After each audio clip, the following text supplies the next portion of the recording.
Inicialmente, lembrar aqui que esses caras que vieram aqui são tão cara de pau que não fica nem com a bochecha vermelha, sabe? Para tumultuar. Canalhas, né? Canalhas, é isso mesmo. Eu preferi escrever aqui um pouquinho meu discurso para não perder nada, né, sobre essa discussão, né? Porque são quase seis décadas, né? Passaram-se 59 anos, né, do golpe militar, e, após a apuração da Comissão da Verdade, os inúmeros crimes cometidos, inclusive lá na minha cidade, em Juiz de Fora, nós fizemos uma Comissão Municipal da Verdade, nós levamos muita gente que foi presa, foi torturada, cidade quartel lá, né, um monte de quartel. E esses crimes de tortura e assassinato, eles continuam sem punição. E durante os últimos anos, né, durante as últimas quase 6 décadas, tivemos que conviver com aqueles que fizeram e ainda fazem a apologia da ditadura militar, como fizeram aqui nesse momento. Aliás, presidenta, um deles chegou a falar no seu discurso aqui que matou pouco. Eu acho que cabe alguma coisa contra ele, depois nós vamos pensar nisso, né? São os mesmos que, em 8 de janeiro de 2023, tentaram aplicar um golpe aqui no Brasil novamente, contra o povo brasileiro que expressou democraticamente o seu voto no companheiro Lula. Os jovens trabalhadoras e trabalhadores que, na posse do Lula, gritavam sem anistia, como foi feito aqui,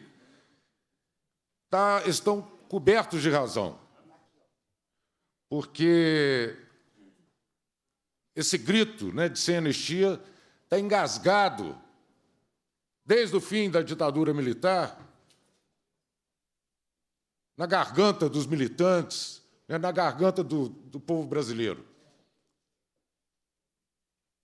Então, é uma palavra de ordem extremamente atual que ocorreu na posse de Lula, depois desse período da tentativa de golpe, que aconteceu aqui hoje.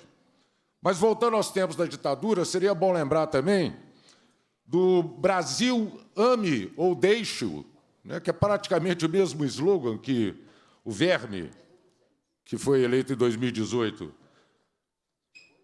colocou, né, no país, e da famosa frase de Delfim Neto, esperar o bolo crescer para depois dividir, né, uma divisão que nunca chegou, pelo contrário, a uma concentração de renda cada vez maior e, principalmente, né, durante a pandemia, os bilionários ficaram cada vez mais bilionários e o povo sendo jogado na miséria absoluta. E, naquela época, provocou um dos maiores arroxos salariais da história política brasileira, da história econômica brasileira. E tudo isso é feito, como foi feito também no golpe de 2016, para aplicar os planos do imperialismo. A reforma trabalhista, a reforma da Previdência, os cortes nos gastos para poder garantir cada vez mais juros para pagar a esses especuladores internacionais.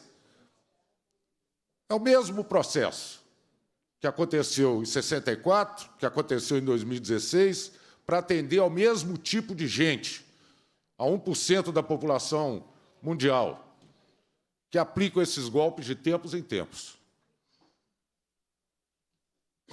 Os militares, eles conseguiram o controle por um tempo, aliás, que custou muito sofrimento ao povo brasileiro no campo e na cidade. Mas a revolta e a indignação começou a se expressar, e eu queria relembrar aqui alguns acontecimentos. O Comitê em Defesa dos Presos Políticos, em 74, 75, que foi constituído logo após a morte do jornalista Vladimir Herzog. O Movimento contra a Carestia, que culminou com um grande ato na Praça da Sé, lá em São Paulo, na década de 70, mais precisamente em 1978.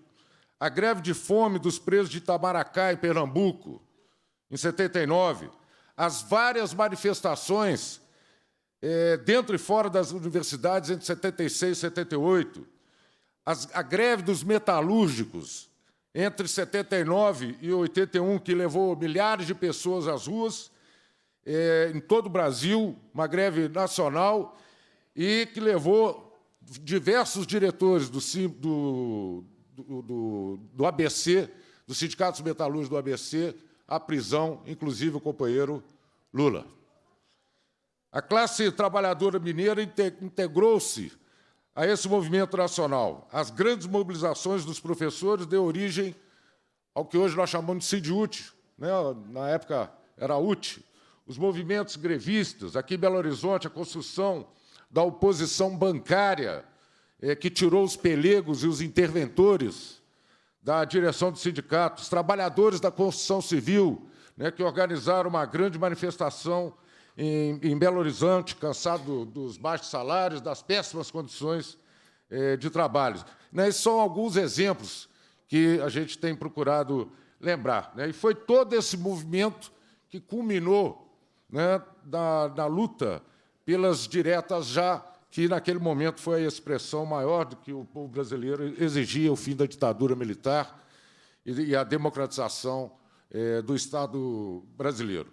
Né? Então, a gente luta, né? Essa luta é contínua, né? É uma luta contínua, né? Ela não para. Né? Em determinados momentos, o fascismo ele coloca a sua cara para fora da forma mais perversa. Ganhar espaço nesse período do governo do verme Bolsonaro e permitiu que essas vozes, né, que vêm das profundezas, né, se revelassem aqui na Assembleia Legislativa de Minas Gerais, como também em diversas câmaras de vereadores, né, Bela? E como também no Congresso Nacional. Então, a nossa luta não pode parar, né? Ela vai ser contínua até quando a gente realmente, definitivamente, tomar o poder, acabar com o capitalismo nesse país, implantar a luta socialista para a gente poder, efetivamente, ter a classe trabalhadora no povo. Obrigado, pessoal.